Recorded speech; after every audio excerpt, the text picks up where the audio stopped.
possible for me to keep up with how I come up with topics that I talk about in this channel, I would really want to find out what kind of an AI I'll be using, really, because I don't really know. Sometimes I just wake up with this inspiration of things that I'm feeling to talk about. Then that's exactly what it's gonna be talked about. And like I am here today, I just have something that I want to talk about when it comes to disappointments, how you deal with that. It's something that I've seen that is so many people don't know how to deal with it. I'm not saying that I usually the things that I talk about comes from real life experience. So disappointments, for example, the topic that I have today, it's something that I look at from different perspectives. That you might be disappointed by somebody close to you, by people, which is of course normal in life, and it's easier to deal with that disappointment from somebody who's outside. But also, how do you go with it when you are disappointed in yourself? How do you deal with that? Because now it means that that is a different thing. It's kind of like a civil war that will be taking place in your head. Because the reason why I'm talking about it, when I'm talking about disappointment, is because it's easy to deal with a lot of things. It's easy to let go of a lot of things that you're going through, but it's always difficult to let go of things that maybe are happening within you. So you find yourself in a position which you're like, how did I got myself here and how do I deal with it? Like, for example, the other day that I was talking about ego, I was giving you an idea of how to deal with self-ego. And you find that you do things that leads you to some questionable things that you'll be like, okay, why did I do this? Why am I in this situation? So let me try to explain what I'm talking about here, because I think that's the most important thing. So disappointment. There is a lot of things that happens in life, and it's always a sign that you are alive when you still find yourself maybe getting irritated by things that has disappointed you, that has put you in a position where you're like, okay, why am I in this position? What is really happening? Because if you don't go through disappointments of life, you will never learn or you will never grow to become who you have to be. In fact, now when I think about it, I actually know where this topic came from, because I was listening to somebody who was talking about something that I was reading from the Bible, and he was talking about the scripture where God says that a righteous man falls 7 times and he gets back up, and he was talking about a person who just falls and is done. And the way the guy was explaining it, which was really interesting, he was giving an interesting analysis that when you fall down and you're not righteous, or if you have not found Christ, when you go down, it's difficult for you to rise. But a righteous man falls 7 times and rise back up. And he was explaining, and he lied on the ground, and he was like, if how do you fall when you're on the ground? How do you fall? And what he was trying to tell the people was this: the reason why it is 7 times is because when the righteous man is going down, he's coming back up.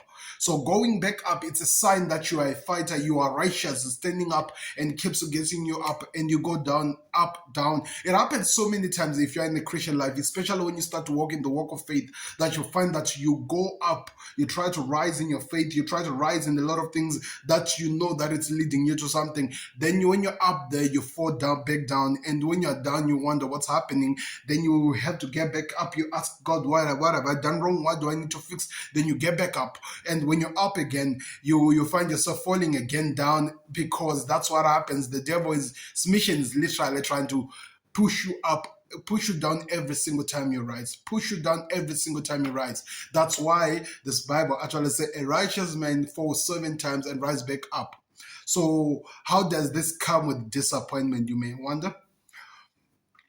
Because every single time you fall down in a thing that you have told yourself that you never fall down from, you get disappointed in yourself. You get angry with yourself. Why do I always find myself in this situation? What is causing me to be in this position? Why is it always me? Those are the questions you ask yourself. You're literally irritated with yourself. That's why I said, how do you deal with yourself when you get disappointed with yourself so many times? This is the topic of the day. So I hope you're ready for this. So let's talk about disappointment first of all, which is really important. Whenever somebody is disappointed, you are literally irritated. You're angry. You are really angry that something has really got you. You are really on that high horse and you're falling back down, and you're angry, and you're like, why did this person do this to me? For example, let's give an example in a relationship. Let's say you're friendship with somebody. You have asked your friends, never do this, never hurt me like this again, and your friend has agreed, no, I'll never do that again. Then the person does the thing that he promised you never do. That makes you angry. That makes you angry. For example, I can just give you as an example something that I can do sometimes with my wife. She can tell me that at least when you're busy at your work, whatever you're doing, please don't finish the whole day without saying hi, talking to me, or at least try to find out how are we either side. And let me say I forget to do that. She'll be like, okay, what is happening here? She's disappointed in me because I promised her that I was gonna do it, but I did. She's disappointed because I did not fulfill that promise. Well, in that case, I'll have to work hard again to prove to her that, okay, I'll never do that again. And I'll try to raise up. I'm not saying that's what happens, but I'm just giving you as an example. But when you look at everything that you go with in life, you always find that you always set up what we call expectation of things around you. It's something that you can say, no, I've never set expectation on people, but it happens. Trust me, you can't control it.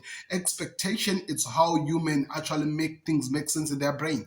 You set expectation from so many people. You expect your parents to treat you this certain way.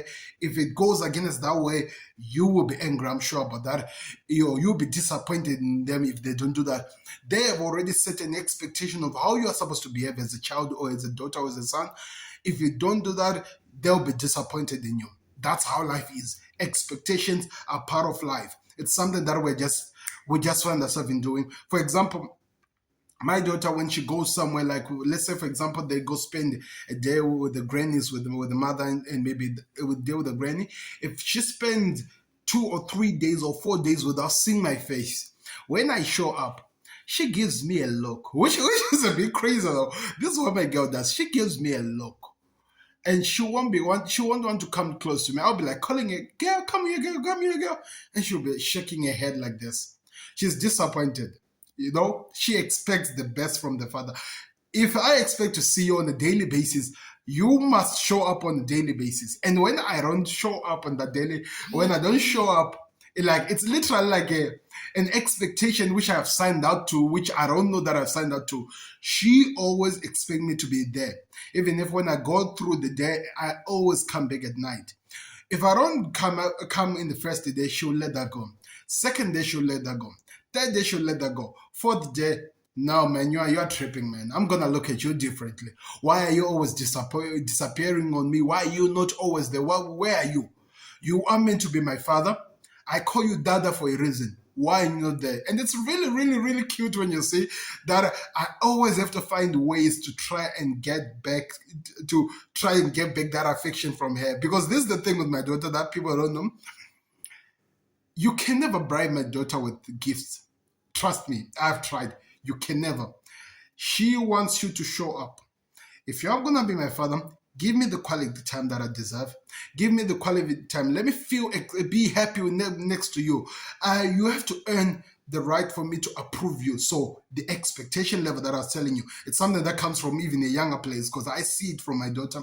Expectation. It's something that makes people tick.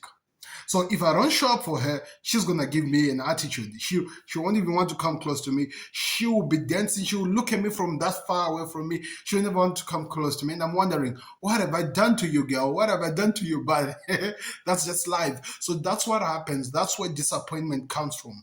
You set an expectation from people, and if they don't meet that expectation, they will automatically disappoint you.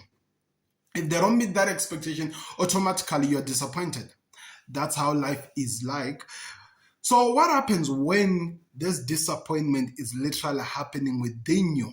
What happens now when you are the one angry at yourself because you are angry that you have failed the expectation you had set for yourself? What do you do? What do you do? That's the question I think that I have for you this evening. That what do you do? How do you deal with the disappointments that you find yourself in? Because there's the problem. If you're angry at a person, when you are disappointed in me, like my girl is disappointed in me, whenever I spend some time without seeing her, I always try to do something so that I can regain back her trust so that she can accept me. So there is a process of regaining back the trust, which I have to go through for her to allow me back in her inner circle, the trusted circle, the secure circle of what a father should be. Now, what happens when you are disappointed in you? Because I think that's the really most important thing. Because I don't think you're going to sit down and try to make yourself feel better so that you can accept yourself back in your inner circle. Because nobody knows how to do that. Hence why maybe I always try to advise people. I think I did this video, I think 2 or 3 years back ago, when I was talking about a mirror talk, when I was telling people that sometimes you have to go look in the mirror and tell yourself that you're beautiful, you're a good person, I love you. Remind yourself. That's a way of literally trying to get back the trust of the expectation you had set for yourself. So how do you deal when you are disappointed in you? Let me tell you what other people do. They'll eat themselves for that day, keep eating themselves of that day. Yes, yes, it doesn't, and they just move on. There is a problem in that. Let me tell you what the problem is. Tomorrow could be a good day. Now everything is okay. We've moved on, no problems. Tomorrow could be a good day, but there is a problem. If you had not dealt if you had not taken the steps which are needed to forgive yourself from that disappointment of not meeting your expectation, what end up happening is this: you end up creating an animosity and anger against you that you never see. And the thing that happens with that anger is this: it'll be there. We might not see it, but it'll be there. You might not even want to admit it, but it'll be there. What end up happening, you stand up harming yourself. You always hear of stories of people who maybe create scars, maybe scars themselves, people that maybe use drugs on themselves. They don't really care about this body. They don't really care. The reason why is because they've never understood that they have this anger against themselves, which is buried within themselves, that is eating them in and out, and they've never taken the right steps to deal with that anger. Whenever you've disappointed yourself, look at yourself in the mirror, ask yourself forgiveness. Learn to ask yourself forgiveness. Because if you don't take the certain steps for people to forgive, for yourself to forgive yourself, then you're going to find yourself hurting yourself. And when you're hurting yourself, you never understand, what am I doing to myself? What led me to this point? You never understand it. It's really important that you take important steps to understand those things. Because if you don't, this will eat you up. This will destroy you. So, what is disappointment? And how does disappointment lead to a long-term scar? And how do you deal with that scar if it's already embedded in you, if it's already inside you? How do you deal with that scar? That's the question that I'm going to ask you to ask yourself this evening. That's the question that I'm going to hope that you sit down and really try to find out where you are. If you're watching this on TikTok, you're going to see that the start of this video is not going to be there because I'm giving about 10 minutes for this thing. So go check it out. It's on the YouTube page, Sam, that's the name. I think there's a link in this place, or maybe I think so. I think there's a link somewhere in this page. Go check it out. You'll find out where this conversation actually started from. But there are disappointments that happens with you that scars you for life. And you might never know. You'll be angry at yourself. You end up putting yourself in harm's way. You drink yourself to death. Have you ever heard people say that, man, I was so gone, I blacked out, I was so blacked up? What have you done to yourself? Have you been hurting yourself so many times and you've not been asking for yourself? Have you been disappointed in yourself so many times and have not gone through the process of finding healing? Like I was telling you, my girl takes me through the steps and process of winning back her affection. I have to go through that. That's the only way she can literally learn to forgive me. It means that's what she has to do if she finds herself disappointed in herself. She has to go through the same process that I go through for her to forgive herself, because she has expectation. It's something that was embedded in us. It's something that is within us. We cannot control it. It's within us. So it's interesting. Let me know your thoughts in the comment. Don't forget to like, subscribe, and follow if you're watching this on TikTok. If you want the full version, stay on YouTube. I've been Sam, and I'll see you with another one. I hope you have a blessed day. Peace.